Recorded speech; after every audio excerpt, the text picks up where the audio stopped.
북중러 3국이 중국의 전승절 행사를 계기로 반미 연대 결속을 과시한 가운데 이번 행사에 참여한 우리 측 방중 대표단의 성과에도 관심이 쏠리고 있습니다. 긴 시간은 아니었지만 김정은 위원장 또 푸틴 러시아 대통령과도 접촉을 했습니다.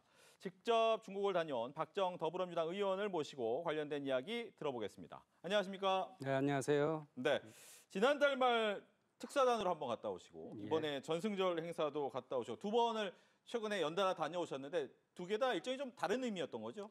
그렇죠. 지난 3년간 윤석열 정부가 한중 관계를 많이 좀 망쳐놨잖아요. 그래서 새로운 대통령 오시면서 특사단을 보내서 친서도 전달하고 또 그래서 한중 관계를 앞으로 번영과 발전의 관계로 가자 이런 말씀도 하시고 또 에이펙에 시진핑 주석을 초청하는 그런 친서를 보냈고요. 그렇기 때문에 그때는 그 특사단에 박병석 전 의장님이라든지 노재현 이사장이 같이 갔고요. 네. 이번에는 2월에 시진핑 주석하고 우원식 의장하고 만났어요. 그 계기로 국회의장을 초청하는 형태로 했기 때문에 이번에 박지원 의원이라든지 김태년 의원, 저 그리고 또 홍기현 의원 그리고 누가 또 갔죠? 그래서 한 분 우리 김준영 의원 이렇게 해서 국회의원으로만 구성이 됐고요. 그래서 이 전승절을 축하하는 의미에서 갔다 왔습니다. 그렇군요. 이제 전승절 생중계로도 굉장히 인상적인 장면이 많았었는데 실제로 현지에서 본 그 전승절 행사의 모습은 어떤 느낌이었습니까? 거기가 장안대로가 12차로예요. 네. 12차로의 그 넓은 데를 신식무기를 비롯해서 또 사람이 인산인을 이뤘습니다. 그러다 보니까 일단은 처음 볼 때는 참 웅장하다 이런 생각이 있었고요. 아하. 한편으로 볼 때 야 이게 우리 같으면 저런 신식무기를 사열하는 거 보면서 저게 우리한테 겨눠진다면 어떨까 섬뜩하기도 했습니다. 이번에 그리고 3개 정도의 새로운 부대가 만들어져서 열병식에 참석을 했고요. 그리고 어쨌든 이게 8.15 행사인데 저희는 이제 광복 80주년이니까 8.15 행사를 중심으로 하는데 여기는 전승절이잖아요. 그렇죠. 그러니까 우리가 그 당시에 식민 지배를 안 받았다면 전승절을 했을 때 하면서 한편 그런 생각이 좀 아쉽다는 생각이 들었습니다. 보면 이제 시진핑 주석 좌우에 김정은 위원장 그리고 푸틴 대통령이 나란히 움직이는 모습을 보면서 이번에 좀 세 나라가 친밀해졌다라는 느낌은 들었거든요. 근데 그 부분도 현장에서 느낌이 좀 오셨는지? 그럼요. 대대적으로 그걸 선전을 했고요. 2일 날은 중국하고 러시아하고 정상회담을 했고 또 4일 날은 중국하고 러시아하고 정상회담을 했잖아요.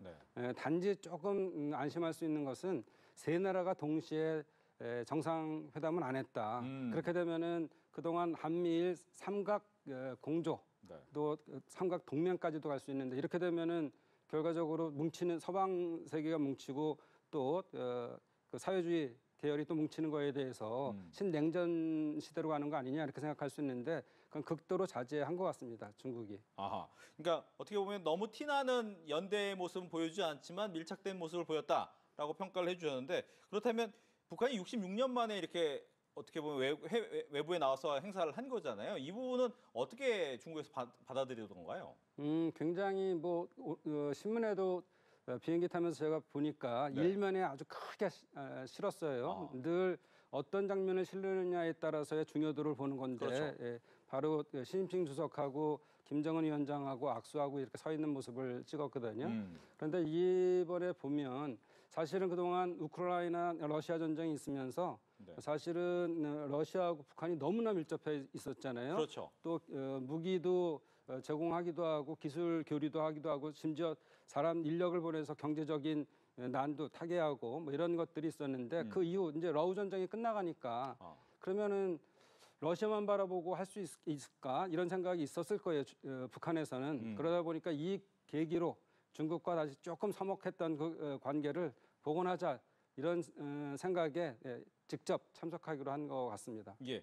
그러니까 북한의 입장에서는 그동안 경제 지원을 많이 해줬던 중국과 한번 다시 손잡는 게 유리하겠다라고 생각해서 왔을 텐데 중국 입장에서는 북한을 왜 내 편으로 끌어들여야 됐을까? 어떤 이유가 있었을까요?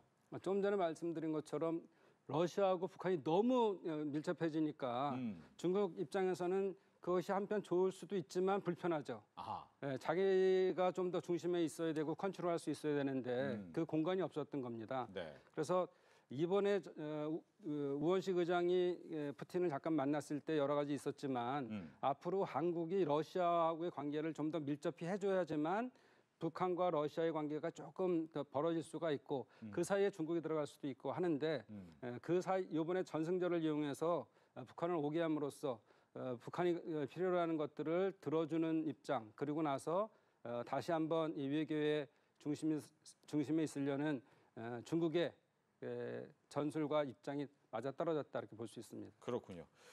뭐 우원식 의장 얘기하셨으니까 같이 해보겠습니다. 열병식 행사 전에 김정은 위원장을 잠깐 만났다라고 해서 악수하면서 이야기를 아주 짧게 나눴더라고요. 혹시 뭐 뒷얘기가 있습니까? 그 뒷얘기. 뭐 비슷한 얘기인데요. 네. 그러니까 언론에는 네만 했다고 하는데, 그러니까 7년 오랜만입니다. 7년 만이지요.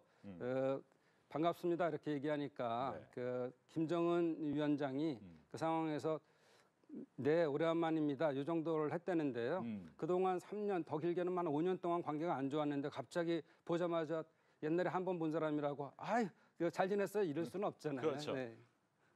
좀 약간의 서먹함은 있었지만 그래도 인사를 짧게나마 했다라는 부분에서 의미가 있었을 것 같은데 이제 남북 관계가 어려운 상황이다를 우원식 의장은 현장에서 느꼈다라고 이야기를 하셨잖아요.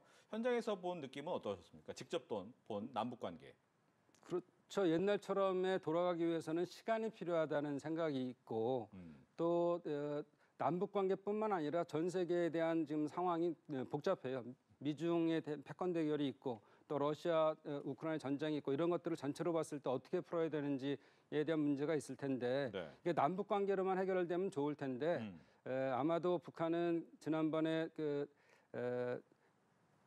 한국의 역할이 북한과 미국의 그 연결까지는 했지만 확실하게 해결책은 제시하지 못했다. 이런 것 때문에 한국을 좀 더 믿지 못하고 패스해서 미국과 지금 사실은 직접적인 회담을 하려고 그러잖아요. 그렇죠. 그래서 사실은 이번에 중국의 입장, 러시아의 입장, 북한의 입장도 있었지만 이거는 미중에 대한 정상회담이 곧 있을 거고 예상컨대 북한과 미국과의 정상회담을 준비하는 게 있을 수도 있다 이런 생각이고요. 예. 그래서 그런 것들을 같이 풀어가려면은 복잡한 2차 방정식이 아니고 다차 방정식이 돼버렸어요. 이런 것들에 대해서 어렵다는 생각이고 일단 문재인 정부 때처럼의 우리가 우리 진보 진영이 이 정권을 잡았으면 북한하고 쉽게 가까워질 수 있다 이게 아니고 아하. 그 전에 했던 것들을 반추 삼아서 북한은 더 복잡한 셈법을 갖고 나올 거다 이렇게 생각하고 있습니다. 예.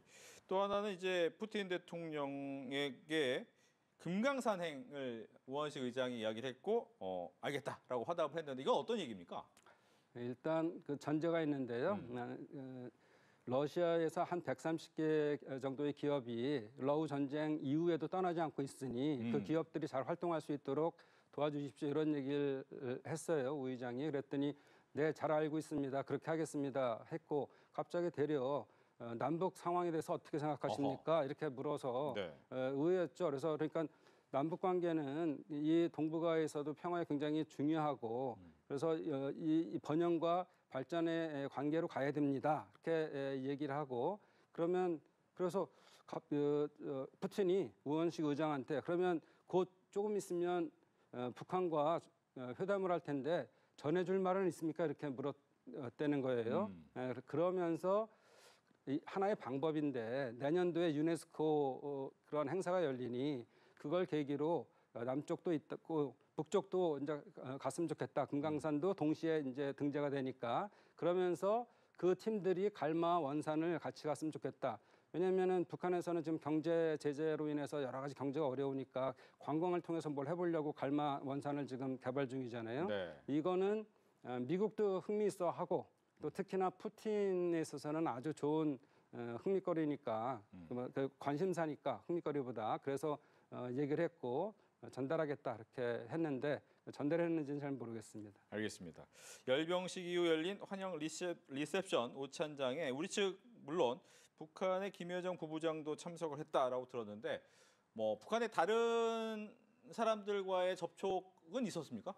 너무 멀리 테이블이 마련돼 있었어요. 가기에는 그렇고 지금 그 공식 리셉션이니까 네. 뭐 환영 만찬이잖아요. 그러다 그렇죠. 보니까 여러 가지 행사를 진행했고 그래서 거기 가서 접근할 수는 없었고요.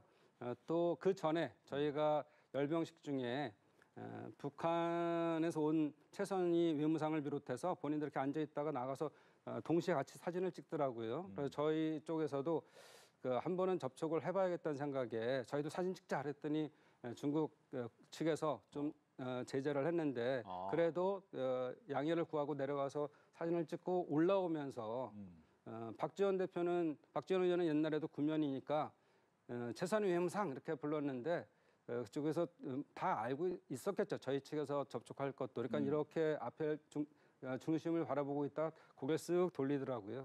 그런 거 여러 가지 정황상으로 남북 관계 푸는 게 뭐 쉽지만은 않겠다 이런 생각이 드는 거죠. 네. 또 이번에는 이제 딸 김주애의 동행으로 이제 4대 세습이 거의 완성되는 거 아니냐라는 얘기 나오는데 안에서 보신 분위기는 어땠어요? 저희는 김주애에 대한 관심이 굉장히 많았는데 네. 중국 측이나 다른 나라는 좀 덜 있었던 것 같고요. 어, 그리고 김주애를 정식 후계자로 하기에는 지금 12살 아닙니까? 그렇죠. 그리고 정식적인 뭐 지위도 없고 그래서 이설주 그 여사를 동행하지 않은 상황에서 김주애 그 딸을 같이 왔는데 다자 외교에 등장시키는 거는 아마 큰 효과를 볼 수 없다 생각해서 등장 정도까지만 한 것 같고요. 또 후계에 대한 구도는 좀 더 봐야 되는 거 아닌가 그렇게 생각합니다. 그렇군요.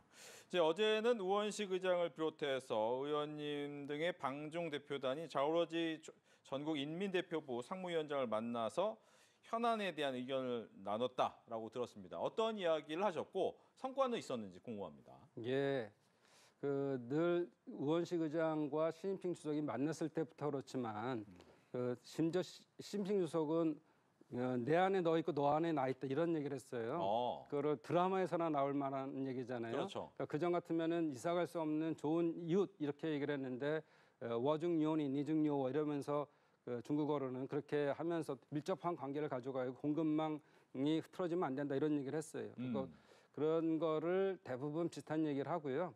또 지방교류, 청소년, 문화교류, 뭐 또 관광에 대한 것 9월 29일 날 저희가 관광 단체 비자를 풀잖아요. 네. 이런 얘기를 하면서 교류를 많이 해가자는 얘기는 공통적으로 나왔었는데 이번에 특히 저희가 지난번 특사단하고 이번에 우원식 의장이 갔을 때 강조한 부분은 이게 공급망에 관해서 미국을 제재한다고 큰 무기가 히토류잖아요. 그렇죠. 그래서 미국도 관세를 함부로 막 때리지 못하고 있는 거라 그거에 대한 유탄을 맞을까봐 계속 그걸 강조했어요. 이런 공급망 히토류 같은 것들의 공급망에는 문제가 없게 해달라 했더니 그쪽에서는 패스트트랙이 마련돼 있다. 한국에 대해서는. 그리고 그 넥스트 다음 단계로는 그린 채널 한번 인정을 받았을 때는 문제가 생기지 않으면 다시 조사하고 이런 건 없이 통관시키겠다는 것까지 갔고요.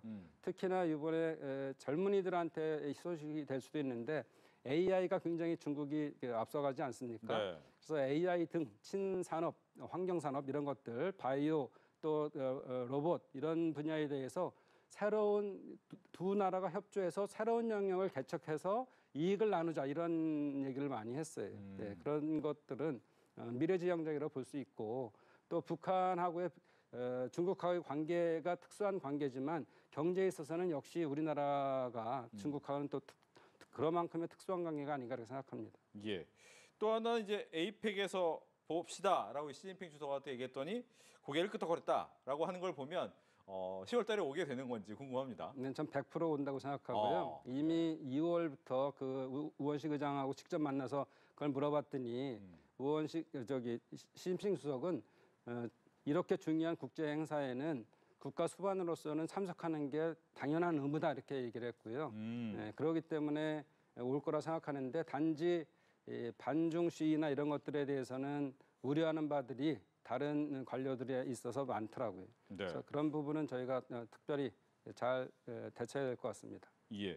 즉 말씀하신 것처럼 에이펙의 방한을 하게 되면 트럼프 대통령도 올 가능성이 높기 때문에 그러면 중국과 미국의 대표가 한 자리에 모일 수 있는 가능성이 높아지는 것 같은데 이때 분위기는 또 어떻게 될지 예상하십니까?